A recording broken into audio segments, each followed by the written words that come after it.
Hello and welcome to Theme Park Information. In today's show, we're doing a review for Blackpool Pleasure Beach. Now, I have to say, I was actually really impressed with this park. I was up there on a beautiful sunny day in Blackpool, and with the only downside being that Icon hadn't been finished yet, which meant I couldn't ride it. And it has to be said, this park really does kind of need Icon. I think it makes Blackpool a far better park if it's as good as it looks. Then it really would fit perfectly. I think it complements all the other roller coasters really well, and it would give a really nice bit of depth to their lineup. So I have to say it'd be really cool to go back there when they build that. I also think possibly they could do another extra like flat ride or two. Something like Maelstrom would work perfectly at this park. Anyway, let's move on to the roller coasters. And I will be honest, I was actually really happy with their wooden roller coasters.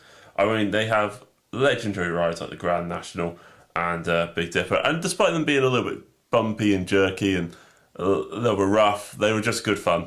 I mean, there was a huge amount of airtime on them, but they were enjoyable rides, had really comfortable seats, and they didn't really have to queue that long for them either. So I will be honest, I kind of thoroughly enjoyed them, but I will be honest, I think they are starting to show their age. I mean, they are considerably old, by the way, as rides. I can't believe they haven't removed them yet, but I suppose it's one of the things which makes this such a kind of like iconic and classic theme park. It has so much history, so much kind of like attention to kind of like past attractions. Like, they don't just bulldoze them on the whole, they keep them, which is really sad considering they actually have got rid of the Wild Mouse, which is like one of the rides I was really looking forward to. But oh well. So let's keep going on the old roller coaster front. I mean, they have Nickelodeon Streak, which was another wooden roller coaster. That was actually quite good fun.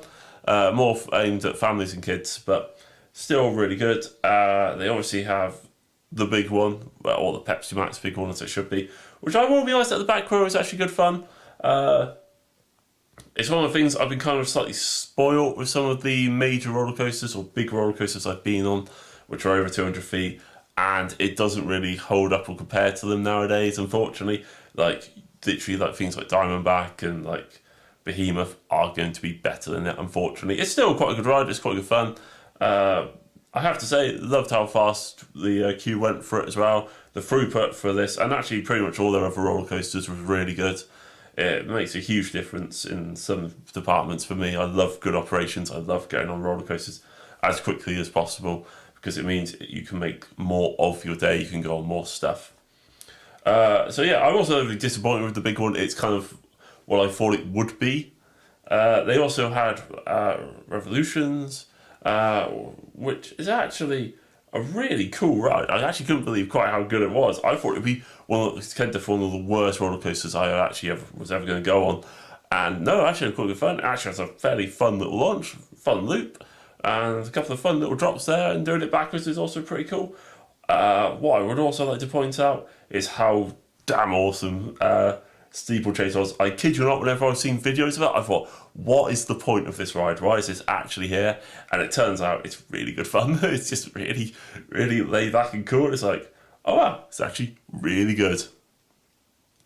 They also have a couple of other roller coasters. So they have a bobsled, which is actually really, really good fun. It happens that one of my friends absolutely adores them.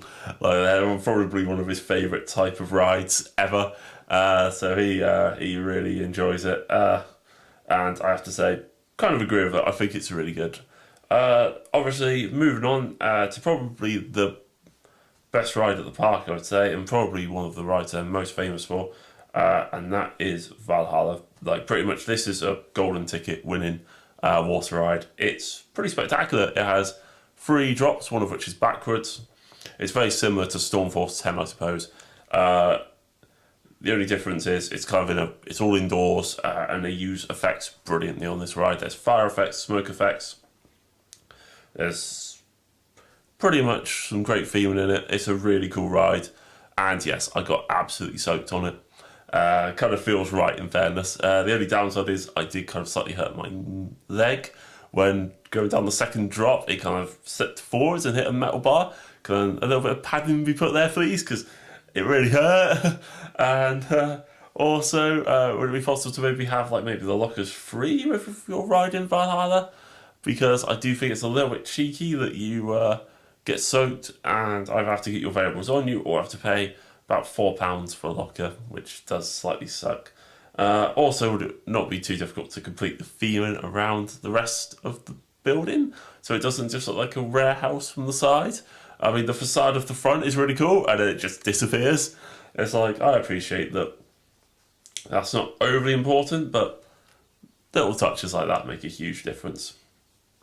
It has to be said for the park as well, like I was saying earlier about the fact they probably do need to build a couple more throw rides. I mean, they have a pretty cool, like, red arrow kind of. It's really strange how to describe it because it's kind of the only one of its kind. Very similar to like the kind of like aeroplane kind of like Euro kind of flight simulator type things where you flip over, which is at Liseberg and kind of does Wonderland and such. Only difference is it's kind of attached to a metal arm this time and you kind of spin around. It's the closest I've ever come to actually getting a full rotation in. Yeah, I'm pretty rubbish at it, I'm afraid to say. My friends continually go on about how poor I am at rotating the little carriage you're sitting. But it is still good fun. Has to be said, yeah, as I was pointing out earlier, this park does need a few more flat rides. I think it's one of the things it really could do with. I mean, let's be honest, they kind of push for space. They are kind of landlocked, so they can't do that much with it. I mean, they've done really brilliantly to manage to fit in Icon. I have to say, I think how they've utilised the space and what they've done with the track layout and design is pretty perfect. It fits the park so well. And I mean, actually, I have to say, I'm still kind of slightly surprised by how good a park it was. I mean, the roller coaster at this park were better than I thought it was. Valhalla was miles better than I thought it was. How cheap this park is, or affordable it is, it's insane. And it can't go without saying that when it costs, when you book online, £25 per ticket, and you literally get to go on that includes entrance fee because they do it slightly different where you pay to get in, and also you pay pretty much for tokens for the rides, so you kind of have like a wristband to get scanned through. I have to also say, thank God that they actually had a staff member manning all of the little points where you needed to scan your wristband. It's like, that's really good, because you could easily see someone not being able to scan through, or maybe people trying to be really cheeky and, you know, get on rides which they haven't actually paid for. So that was actually really appreciated that they actually had a staff member there. I mean, also it's felt quite good that occasionally the staff member would have a chat to you as well, which is, you know, just what you want. Food-wise, there's a Burger King there for, you know, fast food people who just want a quick bite to eat. There are obviously a few separate little food items and burger places and other such places, like food options dotted around the place. We went for like a burger at like a random little stop near the Ghost Train, which is another historic roller coaster / dark ride. Don't know quite how you describe it, Ghost Train, I suppose, which is really good. Yeah, really enjoyed it actually. There's a few times where they could have actually added in a horrendous jump scare, which would have like they had you like leaving the seat, but they refrained from doing that. I think they've kind of kept it the kind of classic kind of that they went for. I mean, that's the thing with Blackpool. You look at it, it's quite affordable. The operations are good. Staff are generally quite good. It has a lot of history, a lot of like kind of nostalgia when you go there. I imagine it's a quite a cool park if you live in Blackpool and keep seeing it expand and stuff like that. But it's actually, it's like, look, it's in a really cool location right up against the waterfront. Obviously, it was a sunny day like it was when we went. It's pretty nice. It works so nicely when it's sunny. I'd hate to be there when it was windy and cold, I have to say. I think it would really ruin it. But it's one of the things, really weirdly, I can't think of that many major complaints to go on about. It's just not that sort of park. It's like, I'm not looking at it and going, oh, well, this definitely needs to be better. I mean, the only things I could really come up with, and this was from my friend, is they need a little bit of more signage, like more signposts of where things are, because especially if you haven't been to the park before, it's kind of, I wouldn't say it's a complicated, but it's not like a circle, for example. There's several layers and stuff like that, and you can go up and down stairs and go all over the place, really. It's just a little bit, you know, like all over the shop, and a few more signposts would be really cool. Also, they need to make sure the ride entrance is a little bit more clearly labelled. I mean, they're not difficult to spot on the whole, but some of them are literally like obviously haven't been redesigned since when they were first built, so they can be a little bit difficult to spot. But yeah, more signposts, more clear ride entrances, and I think you're on to a winner. Don't really have anything else to really complain about. I mean, that's really changed. Usually this channel we think of find someone to like pick apart, but there isn't really that much. I mean, it was just generally really well run and really kind of nice, and I'm actually kind of really surprised I haven't ever been there before, and I'd kind of like to go back because it kind of ticks all those boxes. I'm afraid. I mean, it's one of these. I can see why it's a very kind of appreciated and liked park.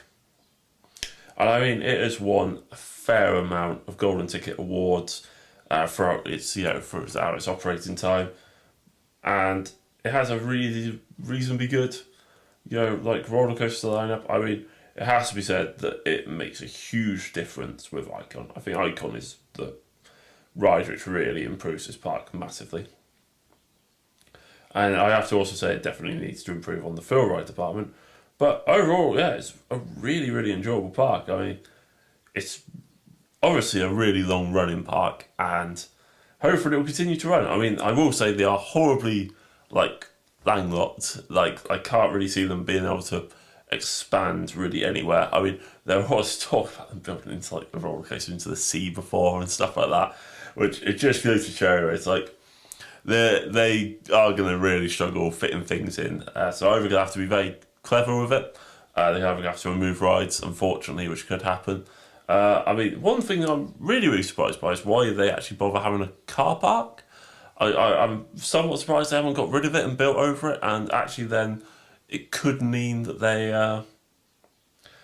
could really expand the park and just hope that there's more parking in and around the town it's built in Blackpool.